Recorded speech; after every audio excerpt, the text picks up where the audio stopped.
Irmãos, antes vamos orar ao nosso Deus, para que o Senhor, através do seu Espírito, possa abrir o nosso coração, que a gente possa entender a palavra do Senhor, o que o Senhor quer nos dizer esta manhã. Pai, nós estamos aqui reunidos com a tua igreja, Senhor.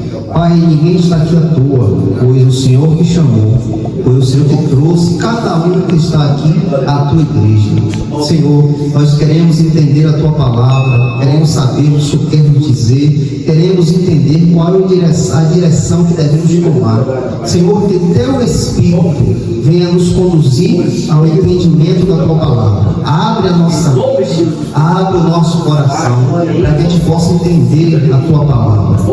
Em nome de Jesus, amém. 1 Coríntios, capítulo 23, até o 34. Essa é a mensagem que nós trazemos a ceia do Senhor.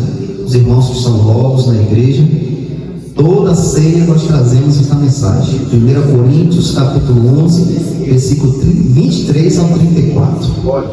Porque eu recebi do Senhor o que também vos entreguei, que o Senhor Jesus, na mesma noite em que ele foi traído, tomou o pão e, tendo dado graça, ele o partiu e disse: tomai, comei, isto é o meu corpo, que é partido por vós. Fazei isto em memória de mim. Depois, da mesma maneira, também ele tomou o cálice depois de ceiar, dizendo: este cálice é o novo testamento no meu sangue.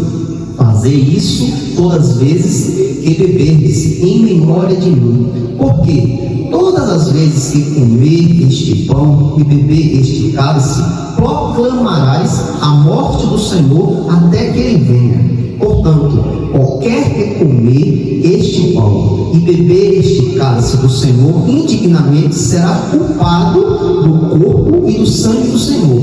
Mas examine-se o homem a si mesmo, e assim coma deste pão e beba deste cálice. Porque aquele que come e bebe indignamente, come e bebe condenação para si mesmo, não discernindo o corpo do Senhor. Por causa disso, muitos estão fracos e enfermos entre vós, e muitos já dormem. Porque se julgarmos a nós mesmos, não seremos julgados. Mas quando somos julgados, somos disciplinados pelo Senhor, para não sermos condenados com o mundo. Portanto, meus irmãos, quando vos ajuntar para comer, esperai uns pelos outros. Mas se algum homem tiver fome, coma em casa, porque para que não vos ajunteis para a condenação. Quanto ao restante, colocarei em ordem quando eu chegar. Até aí, irmãos podem se assentar. Glória a Deus. Irmãos, esta mensagem nós trazemos sempre na ceia do Senhor. Por quê? Porque nós batemos sempre nessa mensagem. Para que, irmãos, através da palavra de Deus, nós venhamos ter uma consciência em Cristo. Venhamos entender que as coisas de Deus é santa. Venhamos cair em si e ter os olhos abertos para enxergar, irmãos, que o que o Senhor deixou à sua igreja é santo. Não foi feito por mão de homem, não foi feito por uma denominação, uma placa de igreja, não. A ceia do Senhor foi dada por Cristo, pelo próprio Deus. E sendo Deus o Criador da ceia, a ceia é santa. É santa. E eu não posso me apresentar de qualquer jeito. Eu não posso chegar à ceia do Senhor, tomar a ceia de qualquer jeito, porque a ceia do Senhor é santa. E nós, como servos do Senhor, devemos ter esse temor. Devemos entender que Deus é um Deus santo, zeloso de boas obras.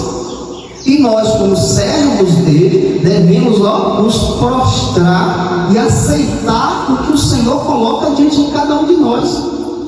E aqui, irmãos, o apóstolo Paulo vem trazer a igreja de Corinto, uma igreja que estava um pouco conturbada. Ali havia pecado dentro da igreja, ali havia divisões na igreja.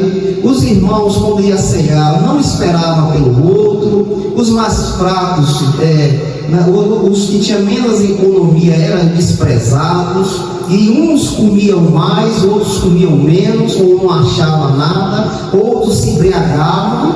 Era uma verdadeira bagunça ali na igreja. E Paulo, sabendo disso, Paulo escreve a carta aos Coríntios para exortar aqueles irmãos, para chamar aqueles irmãos para o conserto e abrir os olhos dele para ele entender o que eles estavam fazendo e estavam praticando coisas erradas diante de Deus. E não tinha um certo temor da ceia do Senhor, não tinha uma reverência à ceia. E Paulo ali vem exortar aqueles irmãos para abrir os olhos dele, para que eles pudessem se colocar no lugar deles e olhar para a ceia do Senhor como algo santo. E quando eu vejo que a ceia é santa, eu tenho que me colocar no meu lugar. Eu tenho que ser um exemplo, porque o meu Senhor criou a ceia dele. Então Paulo vem nos mostrar, e mostrar assim também à igreja de Corinto, a origem da ceia do Senhor. Irmãos, a ceia não foi criada pela religião, a ceia não foi criada por homens, a ceia não tem um rótulo. Não, irmãos. Paulo vem nos alertar que a ceia foi dada à igreja pelo próprio Deus.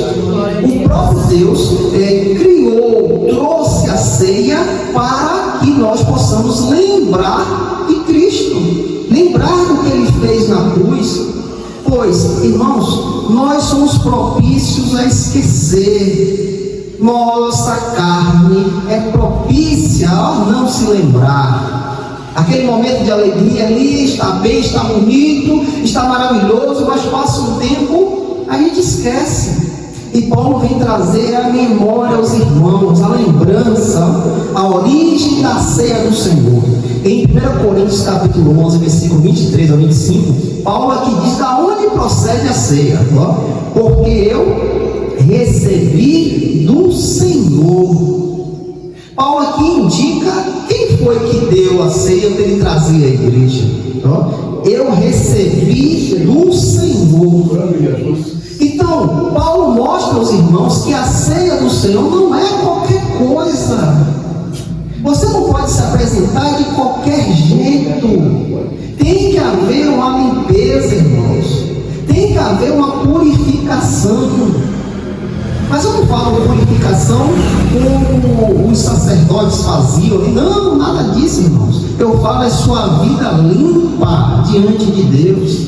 É sua vida honesta diante de Deus. É uma vida sincera, reta diante do Criador. Então, eu sabendo que a ceia do Senhor foi dada pelo próprio Deus, eu me coloco no meu lugar. Eu procuro estar apresentável à ceia do Senhor. E o que é estar apresentável à ceia do Senhor? Eu procuro ser santo. Eu procuro me santificar. Eu procuro estar agradando ao meu Deus. Quando eu chego à ceia do Senhor, eu tenho reverência. Eu tenho temor. Porque a ceia não foi dada por qualquer pessoa. A ceia não foi instituída por uma instituição religiosa, não. Ao contrário disso, o próprio Senhor, eu recebi do Senhor, porque também vos entreguei, que o Senhor Jesus, na mesma noite em que foi traído, tomou o pão e, tendo dado graça a ele, o partiu e disse: tomai e comei, isto é o meu corpo, que é partido por vós. Fazei isto em memória de mim. Por que nós fazemos todos os meses a Santa Ceia do Senhor? Será que é uma festividade? Será que é para estar aqui pulando, rodando, gritando? Não, irmãos.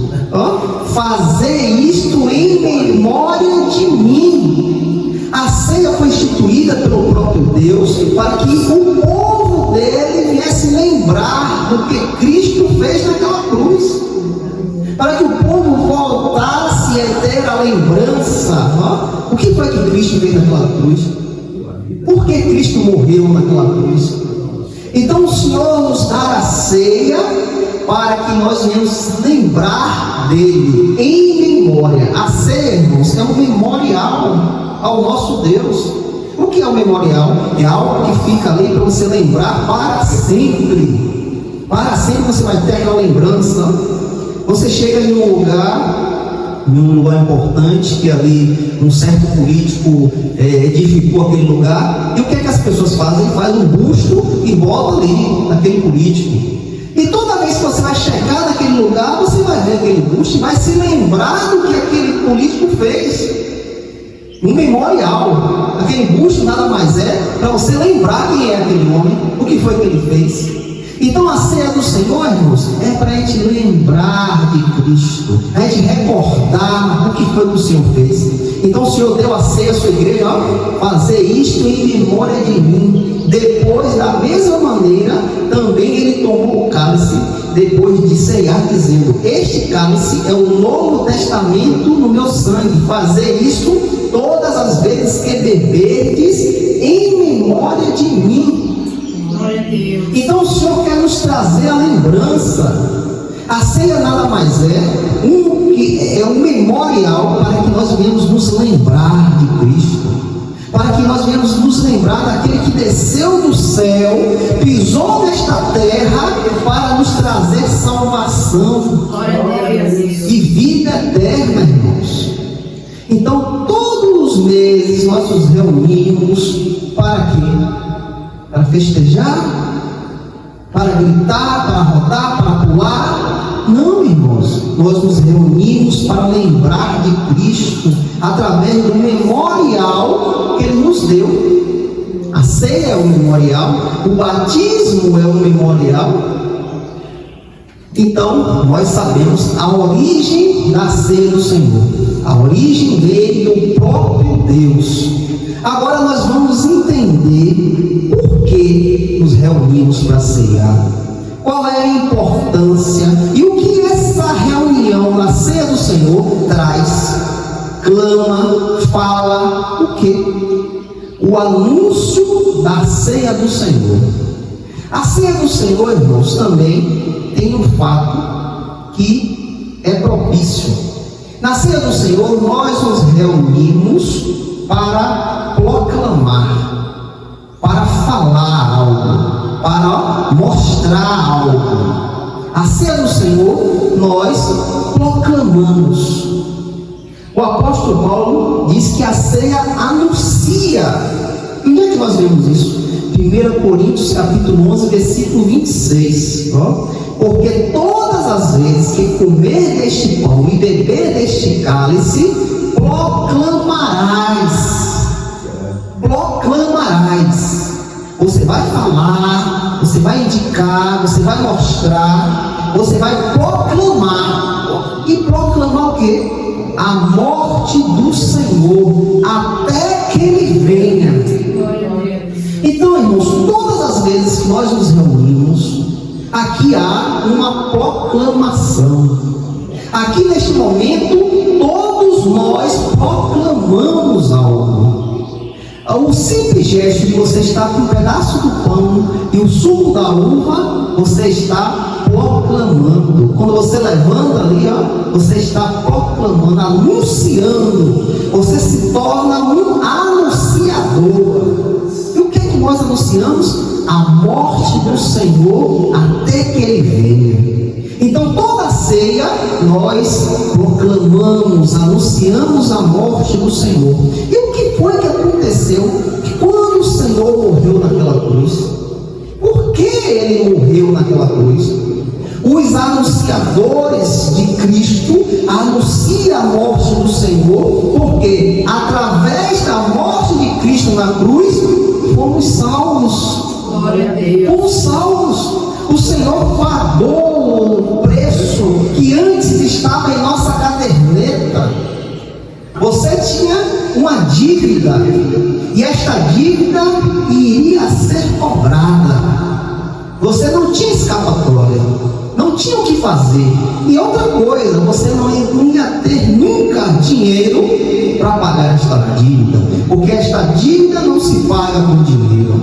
Só um justo poderia pagar.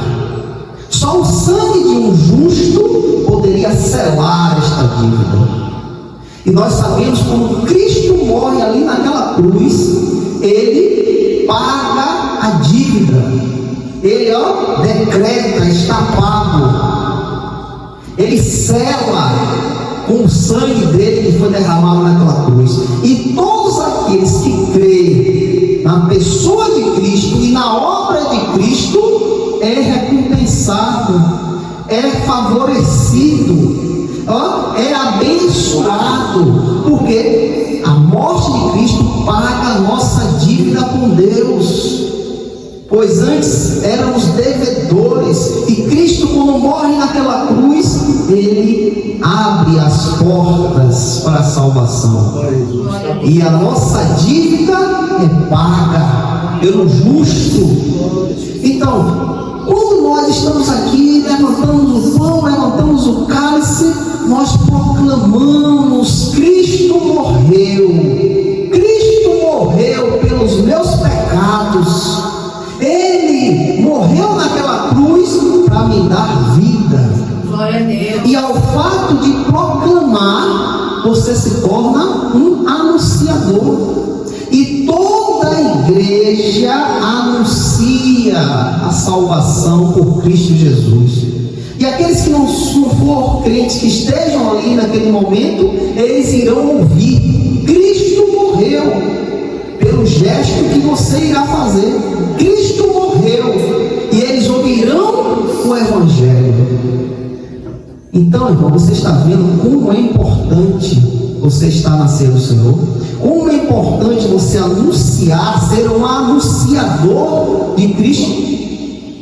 Mas, irmãos, o que não me deixa triste é o fato de saber que há irmãos que rejeitam este momento, por estar em pecado, por estar fazendo algo que desagrada a Deus, mas eles preferem se justificar, dizer: não irei participar, porque estou em pecado.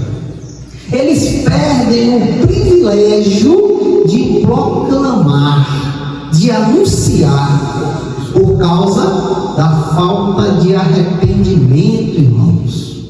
Da falta de arrependimento. Eles perdem um momento grandioso de proclamar a Cristo Jesus, com o fato de dizer que eu não posso tomar a ceia porque eu não estou apto a tomar. Mas eles inclinam e mostram que não têm arrependimento, que não querem se arrepender, porque o fato de um arrependimento vir sobre a minha vida é a possibilidade que eu tenho de proclamar e não perder este momento de anunciar a Cristo Jesus através do gesto da ceia do Senhor. E querem se justificar diante de Deus, e anunciam que não querem se arrepender, que não querem rever os seus erros, e preferem estar em pecado. Irmãos, não perca esta oportunidade de anunciar a Cristo. O Senhor é justo e fiel para perdoar qualquer pecado, irmãos. O que basta é a gente olhar para si mesmo e se arrepender dos nossos atos. Então, no momento da ceia é o momento também de você se arrepender dos seus pecados e anunciar a Cristo. E neste momento de anunciar a Cristo, eu sou edificado. A igreja é edificada pelo fato de anunciar o Senhor. Irmãos, nós também devemos entender que a ceia do Senhor serve para nos edificar através do anúncio de Cristo, mas também, irmãos, devemos ser maduros para entender que a ceia do Senhor também serve como destruição. A ceia do Senhor pode destruir, Nós lembramos da igreja de Corinto. Existe mais a igreja de Corinto? Se você for lá, você só vai ver as ruínas. Não se há mais igreja naquele lugar, porque Deus exemplou aquele povo, Deus julgou aquele povo, Deus condenou aquele povo pela falta de arrependimento, pelo pecado que se proliferava dentro da igreja, e Deus trouxe juízo sobre aquele povo, e aquela igreja foi destruída. A ceia do Senhor pode destruir. Nós devemos ter a mente aberta para entender isso, irmãos.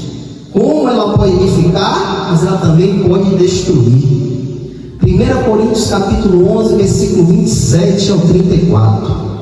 Portanto, qualquer que comer este pão e beber este cálice do Senhor indignamente, Paulo nos chama a atenção, quem estiver indignamente será culpado do corpo e do sangue do Senhor. Mas Paulo fala a solução que devemos tomar, mas examine-se o homem a si mesmo, e assim coma deste pão e beba deste cálice. Paulo nos chama ao arrependimento, à análise, olhar para dentro de si e ver se eu estou apto a participar da ceia. E assim, se eu não estiver, que venha o arrependimento sobre mim e eu possa participar da ceia do Senhor. Porque aquele que comer e beber indignamente, come e bebe condenação para si mesmo, não discernindo o corpo do Senhor. Por causa disso, muitos estão fracos, enfermos entre vós, e muitos já dormem. Paulo fala a consequência do pecado, irmãos. A consequência de você não se arrepender, a consequência de você querer se justificar por si mesmo. Paulo diz, por causa disso, o pecado que estava na igreja, muitos estão fracos e enfermos, e muitos já dormem, muitos já tinham morrido já. Porque se julgarmos a nós mesmos, não seremos julgados. Se analisarmos a nossa vida diante do Senhor, o Senhor não irá nos julgar. Porque se tivermos em constante análise, se examinando constantemente, não seremos julgados pelo Senhor. Mas quando somos julgados, somos disciplinados pelo Senhor, para que não sejam condenados com o mundo. Paulo nos chama a atenção que mesmo que você não queira se analisar, o julgamento do Senhor pode vir sobre você. Por quê? Porque isso é uma demonstração de amor, irmãos. Porque a condenação que virá é para o mundo, não é para nós. O crente não vai entrar em condenação.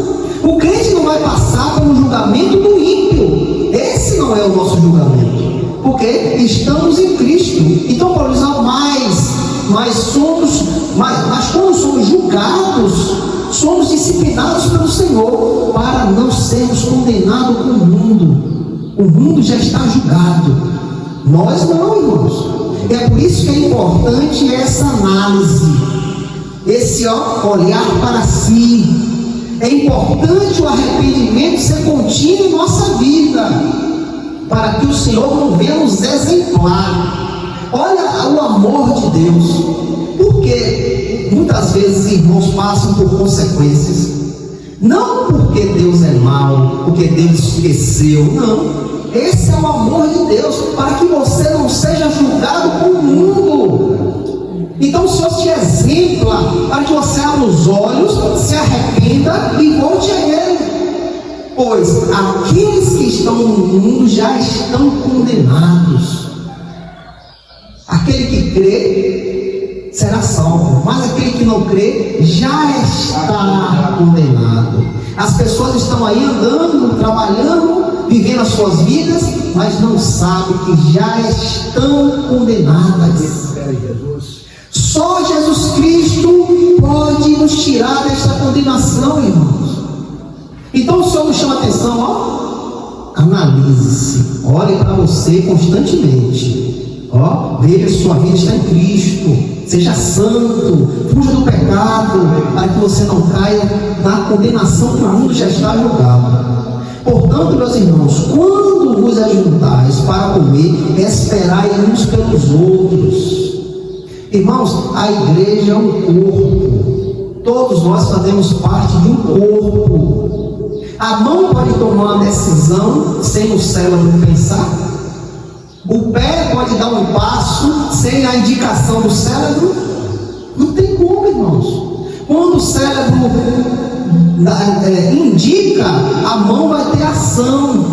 Quando o cérebro dá um choque ali nas veias ali, nos neurônios, e indica uma ação, o pé toma uma ação. Então tudo é coordenado, irmãos, tudo está ligado um ao outro. A mão não pode pegar sem o cérebro pensar, sem o cérebro indicar, não pode. Ela não pode viver sozinha. Então Paulo chama a atenção que somos um corpo. Não podemos olhar para um e desprezar o outro. Não, se fazemos parte do corpo, todos têm que andar da mesma maneira, todos têm que estar juntos, unidos, em um só propósito, que é adorar o nosso Deus. Mas, se algum homem tiver fome, come em casa, para que não vos ajunteis para condenação. Quanto ao restante, colocarei em ordem quando eu chegar. Irmãos, aqui nos chama a atenção. O que Paulo estava dizendo à igreja de Coríntios? O que Paulo quer chamar a atenção dos irmãos? Por que Paulo está exortando aqueles irmãos? Em 1 Coríntios capítulo 11, versículo 17 ao 22, Paulo vem trazer os fatos que vem acontecendo dentro da igreja. A repreensão do apóstolo Paulo.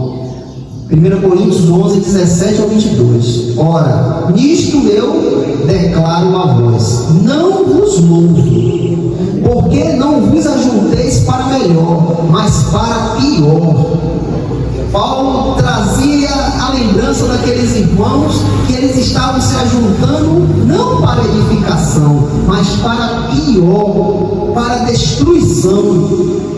Porque, primeiro de tudo, quando vos ajuntais na igreja, ouço que há divisões entre vós, irmãos. Olha o que aconteceu com os irmãos. Os irmãos tinham divisão.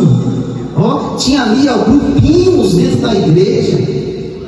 E em parte eu acredito, porque também é necessário haver heresias entre vós, para que os que são aprovados se manifestem entre vós. Portanto, quando vos ajuntai em um lugar, isto não é para comer a ceia do Senhor. Porque ao comer, cada um toma antes do outro a sua própria ceia.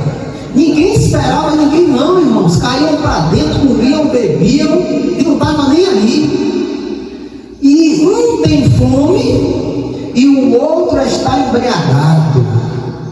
Um comia mais do que o outro, um bebia mais do que o outro. Ninguém lembrava do irmão. O meu é primeiro, os outros que se acabem. Não tens porventura casas para comer e para beber? Ou desprezai a igreja de Deus e envergonhai aos que não têm? O que vos direi? Devo louvá-los? Eu não vos louvo. Havia irmãos que eram desprezados, eram humilhados, porque aquele que tinha comia mais e não se lembrava dos mais fracos, dos mais pobres. Havia divisão dentro da igreja. Não havia um amor entre os irmãos, porque ao fato de eu lembrar de um e esquecer do outro, isso não é amor. O amor é com todos os irmãos. O amor tem que estar no contexto da igreja.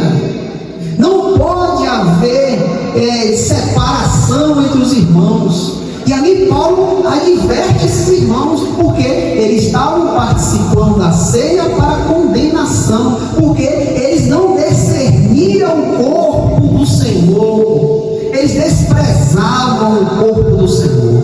E Paulo chama a atenção àquele povo: olha, vocês estão comendo para condenação, Deus não está aceitando esta reunião.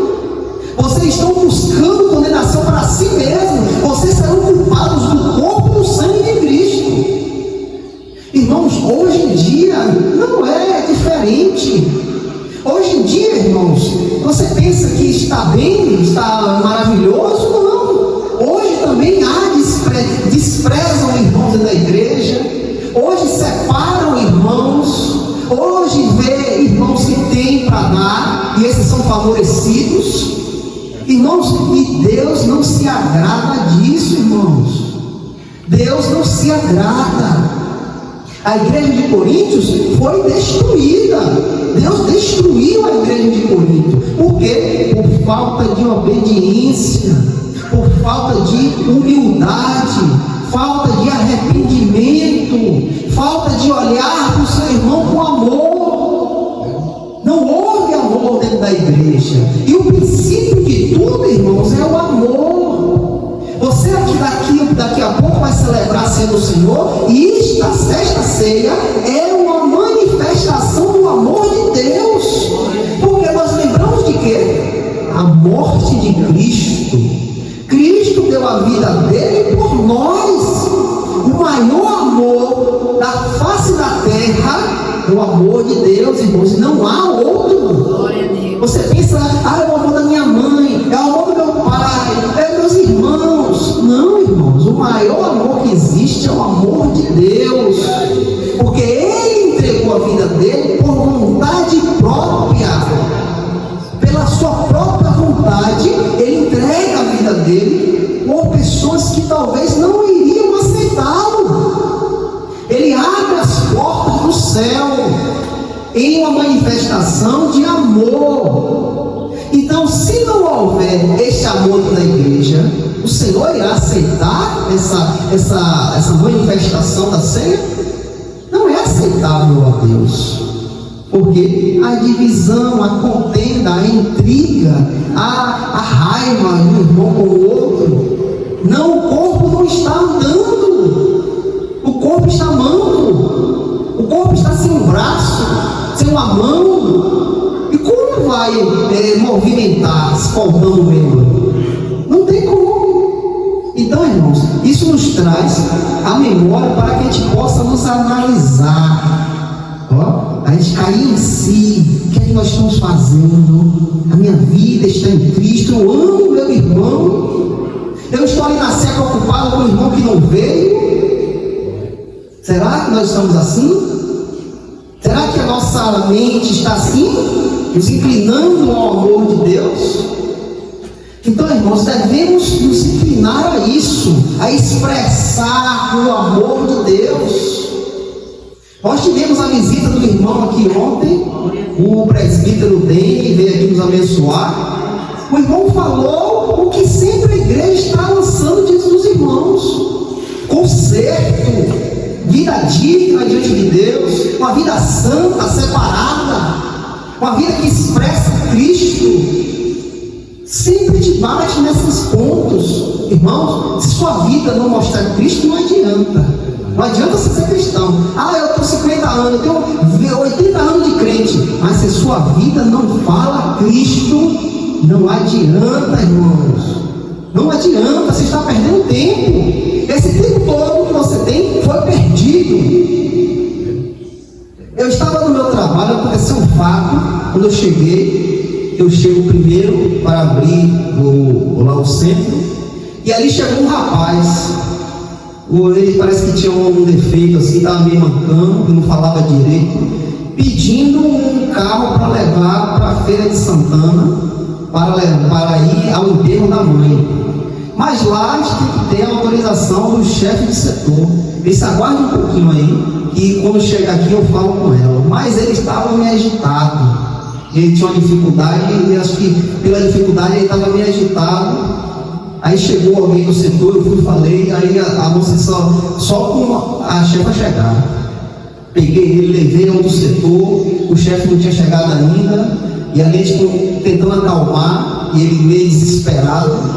E aí, quando eu fui voltando, o chefe do setor chegou, eu chamei, comecei a parar um carro aí para levar em feira, e o cara começou a ligar, o motorista que ia para a feira.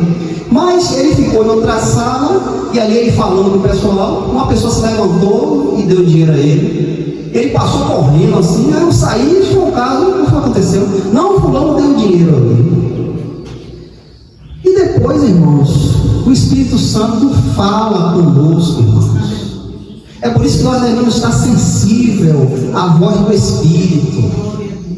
Irmãos, ali quando o samaritano vem descendo ali, vê aquele homem ali no chão, o samaritano não quis saber quem era, para onde ia, para onde vinha, se era honesto, se não era. O samaritano largou tudo e foi ajudar aquele homem. Não quis saber quem era aquele homem. Ele fez o que ele tinha que fazer, ele ajudou. Pegou aquele homem a todas as feridas, colocou numa hospedaria, pagou dias antecipados para aquele homem ficar. E aquilo ali, irmãos, o Espírito Santo falou comigo que eu deveria tirar do meu bolso e pagar aquela passagem. Porque aquele homem estava desesperado, querendo um carro também. Se tivesse o dinheiro, ele iria. Mas naquele momento, eu ali na aflição para procurar uma pessoa para ajeitar o caminho dele, não me lembrei que era para eu tirar e pagar. E aquilo ali, irmãos, como o Espírito falou comigo, me trouxe uma grande tristeza no meu coração. Me quebrou naquele momento, porque eu não fiz o que deveria ter feito. Eu não fiz o que aquele samaritano fez. Não quis saber a situação, mas ajudou. E aquilo me destruiu, irmãos. Me destruiu, eu fiquei mal o dia todo pensando, Senhor, eu não fui um cristão. O momento que eu era para brilhar naquele ambiente, eu não brilhei. Eu fui omisso. Estava tentando conseguir uma situação para ajudá-lo, mas era para eu ser o ajudador dele. E eu me omiti, irmãos. Eu não me lembrei. E aquilo me destruiu. Quando o Espírito vem e te traz, olha o que você fez. Aquilo lhe acaba. E o Senhor me perdoa, Senhor. Eu não fui um crente, Senhor. Eu agi mal. Eu era para ter dado o que eu tinha a Ele. Mesmo que eu fizesse sem nada, porque o Senhor é o meu ajudador. Eu não dependo de homens, de situação, não. É o Senhor que me ajuda. Então eu tenho essa consciência que o Senhor me ajuda. Eu tinha que tirar aqui, vai. Mas eu não fiz. E aquilo me roeu por dentro. Aquilo me quebrantou de uma forma. E eu comecei a dizer, Senhor, me perdoa, Senhor, me perdoa. Eu não agi como o Senhor queria que eu agisse. Eu não lembrei. Eu tentei resolver de outra forma, mas não era essa forma que o Senhor queria. Então, irmãos, isso nos leva a analisar, irmãos, a ver. Isso nos leva a acreditar, a botar em crédito se realmente nós estamos vivendo em Cristo. Se nossa vida brilha Cristo. Pois uma situação dessa, você não sabe o que está acontecendo. Você tinha que suprir a necessidade dele.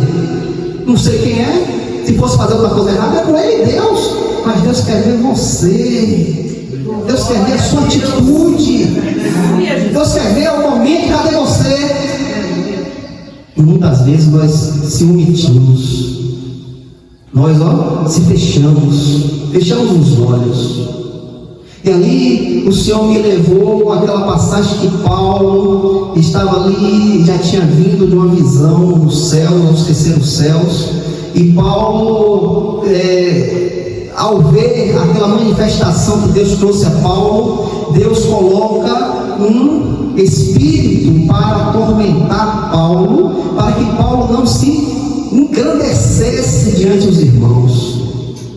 Um mensageiro de Satanás é enviado a Paulo, para que Paulo não crescesse diante dos irmãos.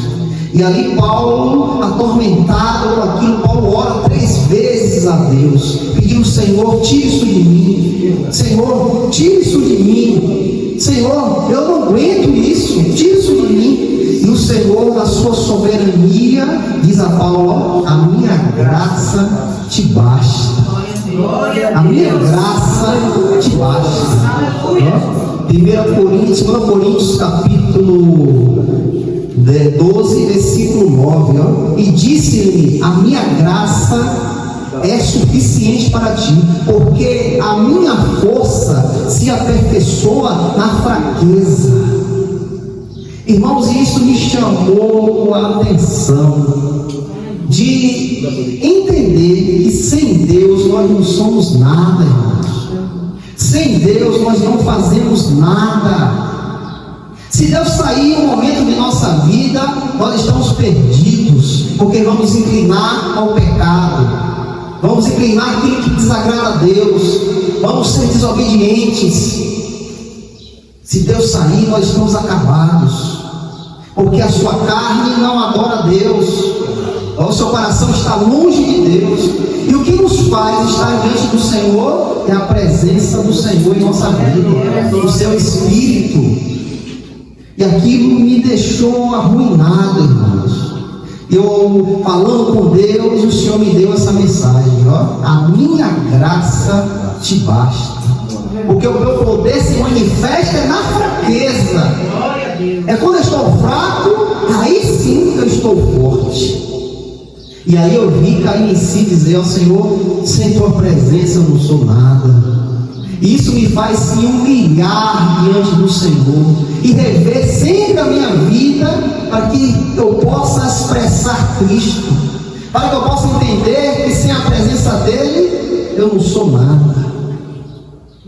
Eu quis trazer isso aos irmãos, pois isto serve de edificação para os irmãos, porque assim como eu passei por isso, cada um de nós pode passar, irmãos. Nós não sabemos o dia, a hora que o Senhor quer nos testar, que o Senhor quer nos provar. Nós não sabemos. Eu passei por isso e fui reprovado. Mas essa reprovação, irmãos, é para a minha edificação. O cristão tem que ver tudo que Deus fez sobre a vida dele como edificação, para saber que sem Ele eu não sou nada. Sem a sua presença eu não faço nada. Isso me traz a estar humilhado diante do Senhor. Isso me traz a entender que eu sou escravo do Senhor. Não é Ele, é eu que mando nele. Não, é Ele que manda em mim. Glória a Deus. Ele que manda em mim. E eu sabendo disso, eu só posso me prostrar diante dele. Então, irmão, nós entendemos que se não houver amor, não adianta, irmãos. Não adianta. O Senhor traz uma repreensão à igreja de Éfeso. Era uma igreja que era uma igreja firme na pregação da palavra. Aqueles irmãos combatiam as falsas heresias, combatiam os falsos crentes, os falsos apóstolos. Eles provavam. Era uma igreja eficaz. Mas Deus, irmão, vem chamar a atenção daquela igreja. Por quê? Deus contempla o coração, irmãos. Nós podemos estar aqui tudo bonito, tudo lindo, apresentável, mas dentro, ó, Deus não está. Dentro Deus não está. O centro não é Deus. Então que adianta ter boniteza e Deus não está?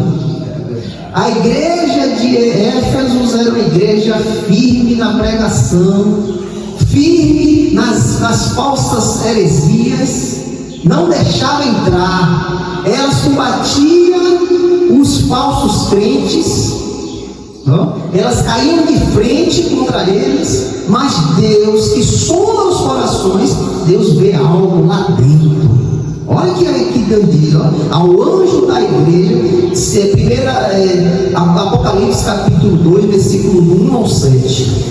Ao anjo da igreja de Éfeso escreve estas coisas: diz aquele que segura as 7 estrelas em sua mão direita, o que anda no meio dos 7 candelabros de ouro. Eu conheço as tuas obras e o teu trabalho e a tua paciência, e como tu não pode suportar os que são maus, e tens provado os que dizem e descobriste que são mentirosos, e tendes suportado e tendes paciência, por causa do meu nome trabalhaste e não desfalecesse. Mas olha o que o Senhor vê: todavia eu tenho algo contra ti, porque deixastes o teu primeiro amor, irmãos. Irmãos, se não tiver amor na igreja, irmãos, não vai. E Deus chama a atenção: aquele povo abandonou o amor, aquele povo deixou para trás o amor. Lembra-te, portanto, de onde tu caíste, arrependeste e fazei as primeiras obras, senão eu virei a ti rapidamente e removerei teu candelabro do seu lugar, se não te arrependestes. Mas isto tu tens: odiastes os atos dos nicolaítas, que eu também odeio. Aquele que tem ouvidos, ouça o que o Espírito diz às igrejas. Aquele que vencer, eu darei de comer da árvore da vida que está no meio do paraíso de Deus. Era uma igreja forte, era uma igreja que combatia as heresias. Mas Deus, que sonda os corações, Deus viu que eles deixaram o primeiro amor. Eles deixaram o princípio de tudo, que é o amor, irmãos. Então, se eu não te amar, o que vai servir isso aqui? A igreja vai servir para quê, irmãos? Se eu não olhar para você com amor, se quando você tiver necessidade eu não estender a mão, o que vai servir a igreja? Nós vamos estar aqui perdendo tempo. Nós não devemos ser religiosos, irmãos, não. Nós devemos esbanjar amor, fluir amor. Se não tiver isso, irmãos, não tiver, a igreja está destruída. E hoje em dia, irmãos, devemos chamar a atenção, porque Coríntios foi destruída, Deus destruiu aquela igreja, mas hoje o Senhor não vai destruir a igreja vai ficar de pé, mas Ele tira o seu espírito, irmãos. Ele retira o seu espírito daquele lugar, e aquele lugar fica sendo uma igreja, mas sem a manifestação do Espírito de Deus. Porque se não tiver o Espírito, ela vai ser conduzida por quê? Por direção humana, por espíritos imundos, doutrina de demônios. Então devemos prestar atenção nisso, porque o Senhor adverte a igreja de Éfeso: se não arrepender, eu removerei o teu candelabro. E o que é o candelabro? Nós vemos aqui em Apocalipse capítulo 1, versículo 20, o ministro das 7 estrelas, o mistério das 7 estrelas que tu viste em minha mão direita, e dos 7 candelabros de ouro. As 7 estrelas são os anjos da igreja, e os 7 candelabros que tu viste são as igrejas. E o Senhor chama a atenção àquele povo de Éfeso e diz: se tu não se arrepender, eu vou remover a igreja. Ele vai tirar a igreja. Hoje, o Senhor retira o seu Santo Espírito. Paulo nos chama a atenção: não entristeçais o Espírito, não apagueis o fogo do Espírito. Paulo nos chama a atenção a isso, porque o Espírito é uma pessoa, irmãos. É uma pessoa. Ele tem sentimentos, ele tem pensamentos, ele é uma pessoa. Então, se você entristecê-lo, ele pode sair, irmãos. Ele pode ser retirado. Quantas e quantas igrejas estão hoje aí sendo conduzidas por vontade de homens, por estatutos de igreja, por doutrinas de homens, e o Espírito de Deus não habita mais? Por que isso? Porque o amor acabou. O amor foi desprezado. O amor contra o irmão, a favor do irmão, foi desprezado. As pessoas estão vendo o seu ventre, é para mim, eu quero para mim, quem quiser que se acabe. Quantas igrejas lotadas, mas não tem o Espírito de Deus, não tem mais o Espírito, porque o amor acabou. Então, irmãos, nós entendemos que não adianta a gente vir tomar a ceia se nós não lembrarmos daquele que nos deu a ceia. Não adianta a gente não lembrar do amor de Deus por Cristo Jesus. Nós estamos fazendo só uma prática. Então, que nesse momento, irmãos, nós venhamos nos arrepender dos nossos pecados, estar dignos diante do Senhor e participar da ceia do Senhor. E seja um proclamador de Cristo Jesus. Em nome de Jesus. Glória a Deus.